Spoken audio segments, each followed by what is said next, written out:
Hello, everyone.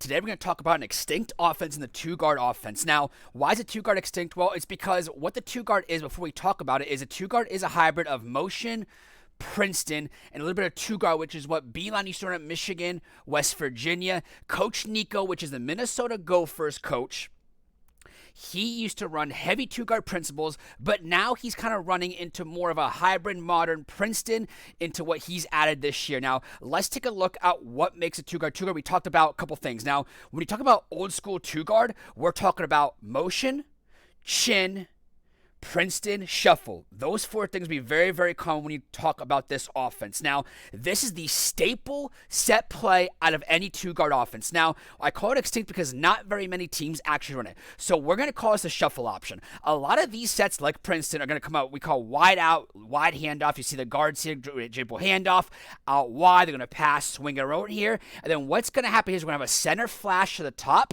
of the arc right here, as we see right here. We're going to flash to the top, almost in a back screen here, and this initiates a shuffle action. A shuffle action is going to be this, ready?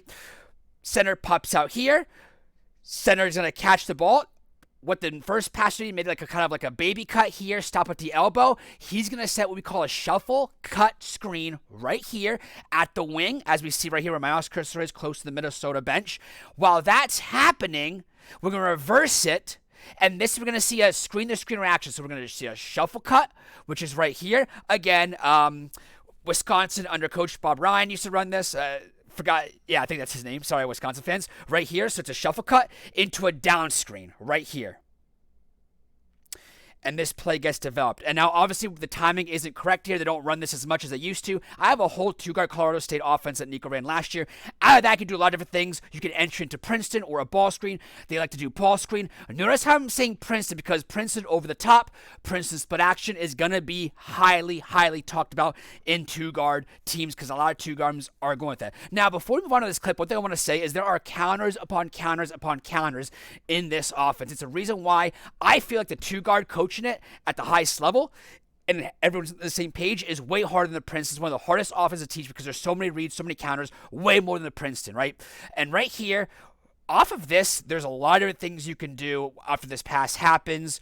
Right here, there's just two actions you can do. You can do double screen action. You can do twirl, curl action. I'm not going to get into that, but I just want you to know that there's different actions and counters, because right here, what could have happened is, let's say they switch that. What would happen is this screen, where then instead of faking this screen, he would just come up here for a down screen because the defense is just sitting on it. If this guy was playing off here, it would just be a down screen for an open three. Or if this big was denying this pass, it would just be a back screen for the center for a lob. So this shuffle cut action is an action that a lot of different two-guard teams run, okay? Now, let's take a look at another clip here. Right here, we see this wheel action. We call it X out, wings forward. Right here, this is a Princeton concept. Pass to the high post, and we can do two things. We can go up, point away, which means the passer will go away from the ball instead of screen there, or he can go towards the ball right here, which is point over the top here. And if you see the Princeton team, you see our Princeton videos, you know what's going to happen here in terms of what can happen here. It's going to be a down screen into dribble handoff. Now look,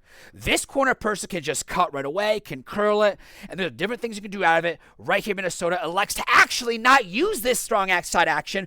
They're going to go opposite, which now it could be a dribble handoff, or it could be a flare screen, down screen action. Right here, they elect the dribble handoff, and that is just one thing out of the point over the top action that they run, and that's where the two-guard offense is really, really fun to watch. I love it. I love offense like this because it's a little bit tougher to teach, but it's fun to watch, and I love it, and it keeps the defense occupied, because right now you're having legit four-man action right there on the weak side, and you gotta love it. Let's go to the next clip now.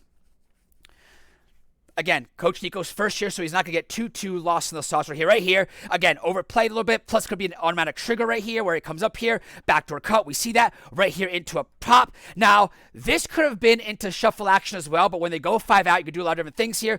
Look what Minnesota does. They come out here, this could do a screen away action right here for a pass here. Tries to get up there and gets it right here. Again, we talked about shuffle, right? They could have went to shuffle here, but instead they go in a 5 out, kind of modern type of concept here, right? Which is pass away, screen away, and this is very simple, but guess what? 20 years ago, teams weren't really doing this as much. This is a Princeton type of concept, guys, that has evolved into modern teams, and every team runs it. So when someone says, hey, Princeton is outdated, Princeton is antiquated, tell them, shut up, you don't know what you're talking about, because every team runs these type of concepts before. And again, basketball is cyclical, right? Offenses were in the 70s, become hot, cold in the 80s, become hot in the 90s. We've talked about that all the time, thanks to Golden State Warriors, of making things fresh. Okay, let's take a look at this. Again, a lot of their offenses involve in wing or dribble handoffs, right? Happen the wing here, right here. We call this chin action here. Let's see it play out. And if you're a Princeton guy, you kind of seen this before. Now we're into 5 out here. We're going to do here split action, but they like to do some more motion out of it, and they're going to play out of it. But remember, I talked about Princeton, chin, shuffle, motion, a lot of different things. What is the chin? I'm sure you've probably heard of chin if you're into basketball. If not, it's pretty much this type of action. Ready? It's going to be a pass over there to the wing. It's going to be a back screen into what we call a flare screen. And usually this person would take a couple steps in, then pop out, receiving kind of like a back screen, ball screen, right? So let's refresh. Ready? Pass happens here. We see a back screen into a flare screen. Some people call it drift. If you're back in the 80s, that's what Pete Carroll called it. Pete Carroll caught it. Yeah, not the Las Vegas Raiders coach, the legendary coach out of Princeton, Pete Carroll. And right here, and we're going to attack out of it. And this is going to be a continuous play right here. They go into 5-out action, and they can play out of it right here, almost like a split away action that they try to go into, but now they're just playing out of it right here. And that is just a different thing that they do out of their hybrid 2-guard. I don't know if you're going to call this a hybrid 2-guard per se like they did at Colorado State, but a lot of elements are there. Right here, bam. What are we running here, guys? What are we running here? Get the ball up here. We're running point. Now, is it point away or over the top? Remember, if they're going toward the ball side strong, so call it point strong, or point over the top because you're going over the top of the ball. If you go away from the ball, it's called point away. So right here, we come over here, and we're going to set, you guys know it, a down screen here, but they elect to, yet again, go right here. They elect to deny the strong side and go opposite right here, corner cut into a DHO action, and then we play out of it into these concepts right here, which is a lot of dribble drive, dribble kicks into action, and it's just a beautiful thing to watch. Again, let's take a look at it right here, real time, go over it. Again, a lot of, we call it X out, wings out, where you enter the offense right here. They elect to go opposite into a dribble handoff, and it's a very cool thing that we're seeing that they're not really always playing out of the strong side. When I mean wings out, I got this from, I used to talk to Rob Thomas a lot because I love the Princeton offense. This is how they initiated their offense. A lot of Princeton teams don't do this as much because they call it false motion. But again, you get it right here. Go wings out, pass out to the wings. You're just going to pass out, X out. Just make it against pressure defenses. Kind of you can do that just to get either false motion or get your offense initiated in a different way here. And we see out of that. Again, we have another clip with Purdue here. Let's see what they run here. Pretty much, we talked about zoom action again. Again, you're just going to see the zoom action is pretty much like point over the top action. It's just a zoom action. Instead of your center being behind the basket to the elbow, it's going to be up top of the wing. If you don't know what zoom action is, pretty much think of it as 5 out right here, and then you have a down screen into a dribble handoff. And of course, a lot of different things can happen out of this. You can curl it, cut it, use it, whatever. Right? Usually what happens is they use it into a dribble handoff, guys. That's right, into a dribble handoff. They play out of it, and then you can play out of it in different concepts or whatever you want to do. The buzzword with a lot of teams this year, though, is playing out of concepts. You hear a lot of teams say, oh, we don't run offense, we run concepts. I'm going to get into that why, because I don't want to kind of sound arrogant as to why teams and coaches are saying that, but it's just something that a lot of teams is the buzzword to use concepts because it's a lot of just real motion type stuff that they practice instead of just running 100 set plays or a set offense. They use the word concept because they practice different things, which, hey, we're going to play live 2-on-2, 3-on-3 and try to figure out different action and play out of it. Right here, let's take a look. Full play right here. Again, we see the zoom right here. Come after it. Dribble handoff. We're going to try to drive it. Don't really get anything out of it because we don't really attack out of it. What do we got here? Pass out here. We're going to take kind of a drift screen or a flare screen into some 5-out mode. Then we can play out of it. What are we going to do? Again, we're going to split away action right here. Looking for a shot. Don't have it. We're just going to play out of it and get a shot out of that. And notice how it just all kind of comes together. Okay, against IU.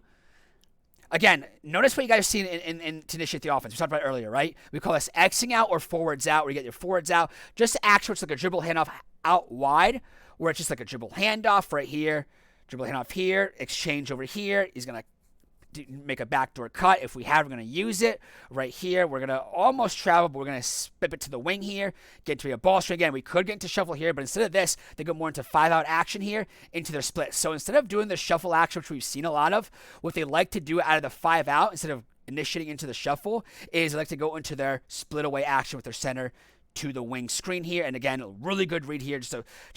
I know you guys are saying this is so simple play, but I'm telling you, teams did not run this 20 years ago. It was more spam pick and roll, spam pick and roll. This is a Princeton concept because we call it split away concept. If you want to say it's a pure motion bomb type of concept, okay, that's fine. You can say that as well. But take a look what we're doing here. Again, we're going to pass the top to the center here, and we're going to play out of it on a two-man game action because he reads the defense. I haven't talked about reading it, but right here, when the screen is being up here, one of the things if you're a high school coach, you want to coach Prince, you want to coach these type of motion offenses, that some Princeton coaches say, hey, don't set up your cut here. They set up their cut here. But when you see your team, your defender, either playing at your body length, which let's say he's right in front of you or ahead of you, you want to take a cut hard to the rim. Or when you're setting a screen here, for instance, this guy's getting a screen or you're getting a screen, and then you look and you see a wide open paint area with no one in between there, you want to cut here. Number 10 reads that perfectly well and makes that good pass, good finish. And again, guys, those are just some Princeton concept things that we talked about right here.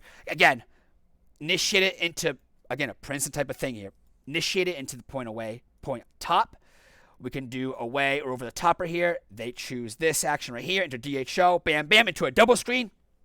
And they just ran that into a set play almost into action. Again, let's take a look at this. They could have ran point over the top here, but instead of that, we talked about how different things they can do here. But it's a three-man side here. Usually point over the top is usually just actually, this looks like point away, actually. I'm sorry, it's point away.